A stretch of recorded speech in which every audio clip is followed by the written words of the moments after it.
Hello everyone, welcome back in মিষ্টি Prius আনাদাস mini blog. আজকে বৃহস্পতিবার সকাল থেকে মিনি ব্লগটা স্টার্ট করলাম।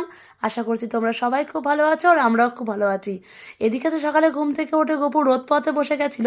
দেন তো ঠাকুর প্রণাম করে আমি আর বোন একসাথে বেরিয়ে পড়লাম, আমি স্কুলের উদ্দেশ্যে, বোন কলেজের উদ্দেশ্যে। আর তোমরা হয়তো আমাদের দুজনকে একসাথে বেরোতে দেখে অবাকই হলে। আজকে আমাদের লেট হয়ে যাবে ঘুম থেকে উঠতে। আমি তো সকালে ট্রেনটা মিস করেছি, তাই জন্য দিদির সঙ্গে বেরোলাম। দেন তো আমরা দুজনেই টিফিনটা কিনে নিলাম।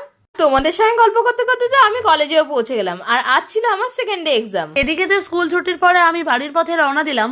আজ আমার ফার্স্ট ডে এক্সাম হওয়ায় আমি আর দিদি প্রায় একসাথেই বাড়ি ফিরেছি। বাড়ি ফিরে সবাই মিলে একসাথে লাঞ্চটা কমপ্লিট করে নিলাম। দেন তো সন্ধ্যেবেলা আমি আর বোন বসেছিলাম এদিকে চিপসের প্যাকেট নিয়ে, যে চিপসটা আমরা কালকে নিয়ে এসেছিলাম।